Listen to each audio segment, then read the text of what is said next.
मतलब क्या हुआ, देखो अगर it will have maxima and minima if f dash c zero और फंक्शन इज नॉट डिफरेंशिएबल।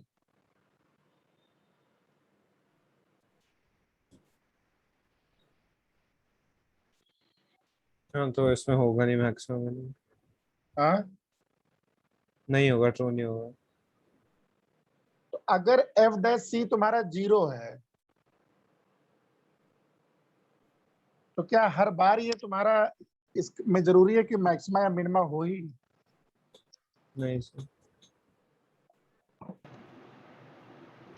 कैसे, कोई एग्जांपल नहीं एक बताओ। सेकंड, अगर f' आपने बोला कि डिफरेंशिएबल नहीं है ना। हाँ मतलब डिफरेंशिएबल का केस छोड़ो, अगर एफ डैश सी की वैल्यू जीरो हो रही है, देखो function as a local maxima local minima, then f dash c zero होगा या डिफरेंशिएबल होगा?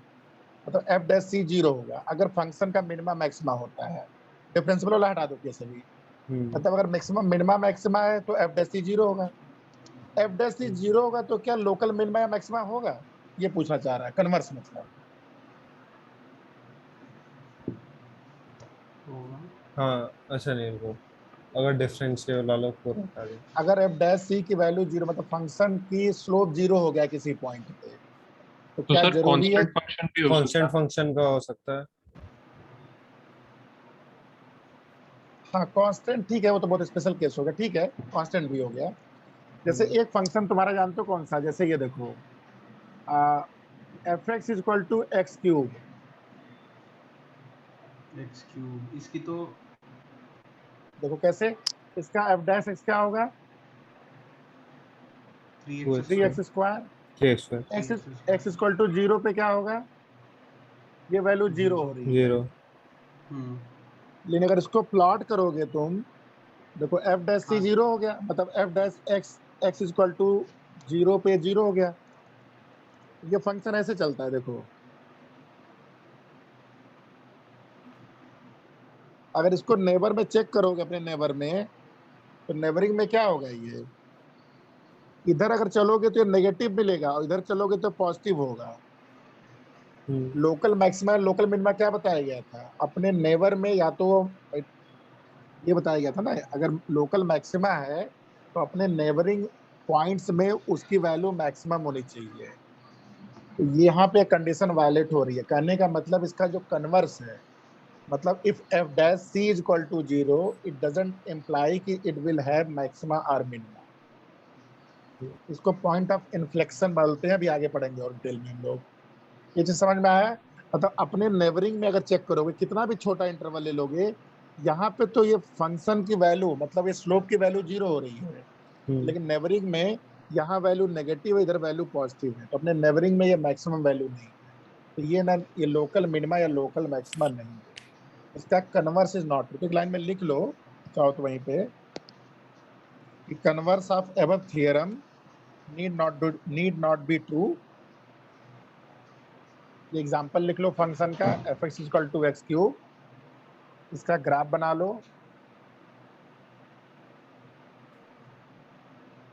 और यहाँ लिख लो at X is equal to zero F dash X is equal to zero but it is neither a local maxima or it is neither a point of local maxima nor a point of local minima.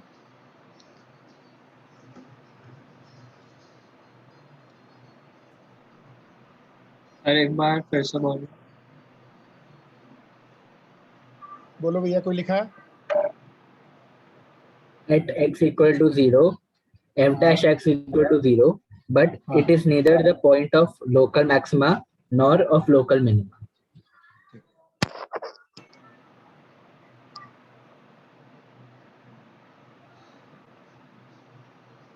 और critical point की definition लिखी सब लोग। Critical point किसको बोलते हैं? नहीं लिखे हो तो लिख लो, क्रिटिकल पॉइंट किसको बोलते हैं? A point C in the domain of function, a point C in the domain of a function f at which either f dash c is equal to 0, a point C in the domain of a function f at which either f dash c is equal to 0 or f is not differentiable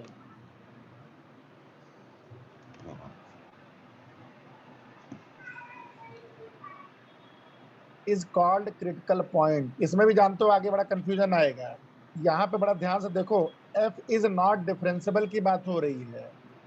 इसका ये कभी conclusion मत निकाल देना कि function exist ना करे। अगर किसी पॉइंट पे फंक्शन नॉट डिफाइन हो रहा है, जैसे tan x के फंक्शन में x इक्वल टू π/2 पे फंक्शन डिफाइन नहीं होता है, इट डजंट मीन कि ये क्रिटिकल पॉइंट हो गया। इस पॉइंट पे फंक्शन ही डिफाइन नहीं है, जिस चीज पे फंक्शन ही डिफाइन नहीं, उसको क्या मतलब, वो that is not going to be critical point. Critical point मतलब function has to be defined but इस पे डिफरेंशियल ना हो। तो लोकल मैक्सिमा और लोकल मिनिमा की जो डेफिनेशन है वो भी सर सेम ही है कि f dash c is equal to 0 और f is not differentiable at c। तो मतलब ये दोनों क्रिटिकल पॉइंट्स इंक्लूड माने जाएंगे। नहीं, क्या बोले, फिर से बोलो। फिर लोकल मैक्सिमा और लोकल मिनिमा की डेफिनेशन में भी हमने लिखा है कि either f dash c equal to 0 और f is not differentiable। Local maxima में तो हमने बस ये लिखा था ना कि f c is greater than f x, और जहां पे x क्या है, नेबरिंग पॉइंट में है, c माइनस एच और c प्लस एच, यही तो था। और क्या लिखा गया था? तो वो जो बाद में जो लिखा था हमने, if function will have a local maxima or minima at x equal to c, then either f dash c equal to 0 or f is not differentiable at c। हाँ वो, हाँ सर तो अगर ठीक है, तो local x equal to c पे जो मैक्सिमा और मिनिमा है, अगर इसमें ये दोनों कंडीशन फुलफिल हो रही है तो फिर वो क्रिटिकल पॉइंट की भी कंडीशन फुलफिल कर रहा है। हाँ क्रिटिकल पॉइंट हो रहा है ये तब, तो वो क्रिटिकल पॉइंट माने जाएंगे। हाँ क्रिटिकल पॉइंट ही होगा, वही सी क्रिटिकल पॉइंट होगा। ठीक है सर। हाँ अभी तक समझ में आ गया सबको ना? Yes sir. Yes sir. ठीक है, अब थ्योरम 3 लिख लो। थ्योरम 3 इसको बोलते हैं फर्स्ट डेरिवेटिव टेस्ट। अब ये बहुत इंपॉर्टेंट है, first derivative test.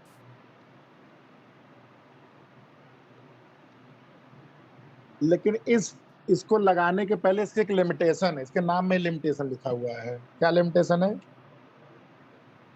First derivative होना चाहिए। हाँ भाई, फर्स्ट डेरिवेटिव तब करोगे जब डेरिवेटिव रहेगा ना।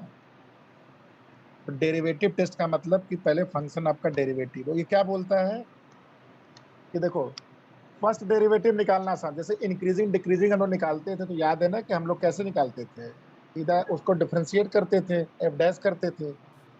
एफ डैश करके हम लोग क्या निकाल लेते हैं, इंटरवल निकाल लेते हैं।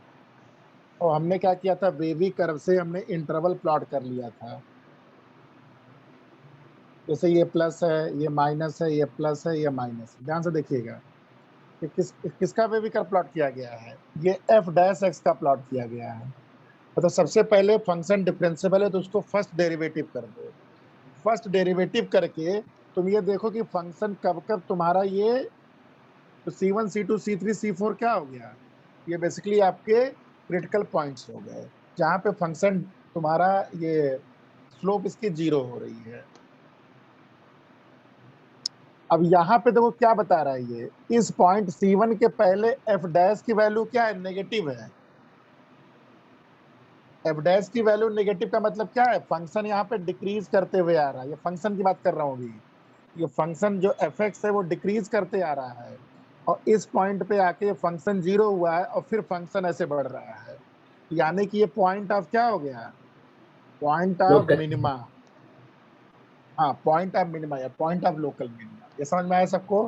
क्योंकि before C1 your F dash is negative, negative का मतलब फंक्शन डिक्रीज कर रहा है, और C1 पे जाके ये 0 हुआ है और फिर C1 के बाद बढ़ रहा है। तो फर्स्ट डेरिवेटिव टेस्ट बड़ा क्लियरली समझा देता है कि फंक्शन के पहले हमारा ये इधर आपका डिक्रीजिंग है, इधर इंक्रीजिंग है, ये पॉइंट ऑफ मिनिमा हो गया। अच्छा इस पॉइंट पे देखो क्या हो रहा है, इस पॉइंट पे जब C4 पे चेक करते हैं, C4 पे क्या हो रहा है, इस पॉइंट के पहले एफ डैश एक्स की वैल्यू पॉजिटिव है, एफ डैश एक्स की वैल्यू पॉजिटिव मतलब स्लोप पॉजिटिव है, मतलब हम लोग ऊपर चढ़ रहे हैं, मतलब इधर इंक्रीजिंग है,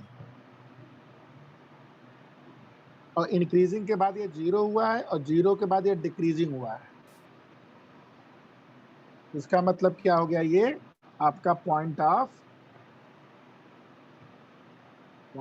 ये मैक्सिमा हो गया। इसी को हम लोग फर्स्ट डेरिवेटिव टेस्ट करते हैं, ठीक है। अच्छा ध्यान से देखो एक चीज और, यहाँ तक समझ में आया ना सबको? Yes sir. इसको लिख लो पहले, इसके आगे एक और Yes, पॉइंट sir. इंपॉर्टेंट है, ये लिख लो, ग्राफ ही बना लो, ठीक है, कहानी लिखने से मतलब नहीं है।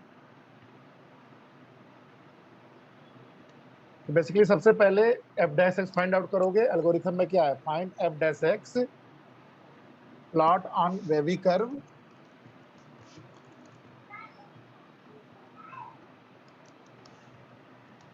इधर लिख लो यहाँ पे डिक्रीजिंग, क्यों, क्योंकि एफ डैश एक्स की वैल्यू क्या है, लेस देन 0, यहाँ लिख लो इंक्रीजिंग, एफ डैश एक्स की वैल्यू ग्रेटर देन 0 है, इस पॉइंट पे लिख लो इंक्रीजिंग, एफ डैश एक्स की वैल्यू यहाँ पे ग्रेटर देन 0 है, यहाँ पे एफ डैश एक्स की वैल्यू लेस देन 0 है।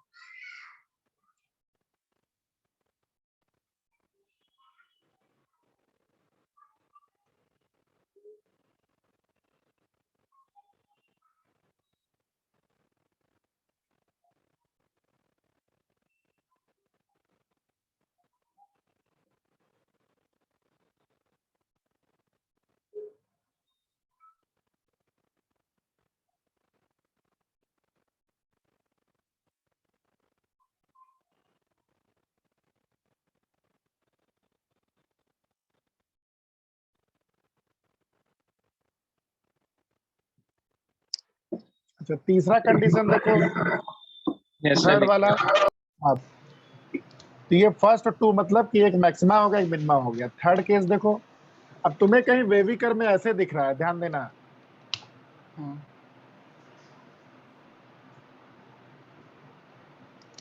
मतलब तुमने वेवी कर्व में जब एफ डैश एक्स को तुमने नंबर लाइन पे प्लॉट किया तो ऐसे देखिए, क्या बताना चाह रहा है ये? सर ये शार्पेज फंक्शन, हो गए। इसका मतलब क्या, नहीं शार्पेज नहीं हुआ इसका मतलब, इंक्रीजिंग इसका मतलब फंक्शन इस साइड क्या है, इस x इक्वल टू सी के पहले क्या है फंक्शन, एफ डैश एक्स की वैल्यू क्या है, ग्रेटर देन 0, हाँ. F dash x greater than 0 का मतलब क्या हुआ, इस साइड में पॉइंट फंक्शन ऑफ हमारा क्या है, इन्फ्लेक्शन हुआ। हाँ ये आपका इंक्रीजिंग हुआ, x इक्वल टू सी पे मोमेंटली ये 0 हुआ, x इक्वल टू सी पे आपका मोमेंटली एफ डैश सी की वैल्यू 0 हो रही है, और उसके बाद क्या हो रहा है, उसके बाद फिर से ये वैल्यू पॉजिटिव आ रही है, मतलब एफ डैश एक्स फिर से पॉजिटिव आ रहा है, मतलब ये फिर से इंक्रीज करने लगा। समझ में आ रहा है चीज में? या इसी के वाइस वर्सा सिनेरियो लिख लो, कहीं तुम्हें ऐसे दिख रहा है। फर्स्ट डेरिवेटिव टेस्ट बहुत इंपॉर्टेंट टेस्ट होता है, ठीक है, यही आपका पॉइंट ऑफ इन्फ्लेक्शन बता पाता है। इसके सर, बाद तो एक और ऐसे थियर, पॉइंट हमारा मैक्सिमम मिनिमा तो होगा ही नहीं, इस पॉइंट पे नहीं होगा, बाकी का नहीं पता मुझे। बाकियों पे हो सकता है, इस पॉइंट पे नहीं। हाँ तो ये जो पॉइंट हमारा है यहाँ पे नेगेटिव का मतलब क्या हुआ, पहले मतलब ये डिक्रीज कर रहा है, डिक्रीजिंग, एफ डैश एक्स की वैल्यू लेस देन 0, यहाँ भी डिक्रीजिंग, बीच में मोमेंटरी 0 हुआ था. तो दोनों एग्जांपल देख लो, पहले का एग्जांपल मैंने अभी बनाया था, ये जो बनाया था ना f dash f x equal to x cube, और इसी को अगर तुम f x equal to minus x cube बना दोगे तो जस्ट अपोजिट मिल जाएगा, ये यहाँ पे x इक्वल टू 0 जो तुम्हारा है, ये पॉइंट ऑफ, इसी को हम लोग बोलते हैं पॉइंट ऑफ। अब देखो इसमें भी दो स्पेलिंग है, आपके जो बुक में लिखा है लिख दे रहा हूँ इन्फ्लेक्शन, और कुछ जगह इसको ऐसे भी लिखते हैं इन्फ्लेक्शन, एक जगह सी एक जगह एक्स है, बड़ा कंफ्यूजन होता था कि पता नहीं नया चीज है, लेकिन दोनों एक ही चीज है बेसिकली, ठीक है। क्या सर ये क्या है, क्या लिखा है? पहला आपके एनसीईआरटी में लिखा गया है, बाकी जगह बुक में आर डी शर्मा या कहीं और जगह ऐसे इन्फ्लेक्शन लिखा गया है। ओके स्पेलिंग में चेंज है, कॉन्सेप्ट एक ही है।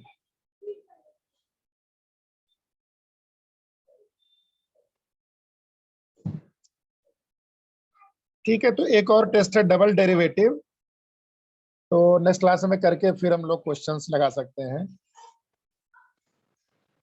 मैक्सिमम मिनिमम का। ठीक है ना? सर। ठीक है सर। चलो तब मिलते हैं नेक्स्ट क्लास में। Okay sir. चलो। Thank you okay bye thank sir. You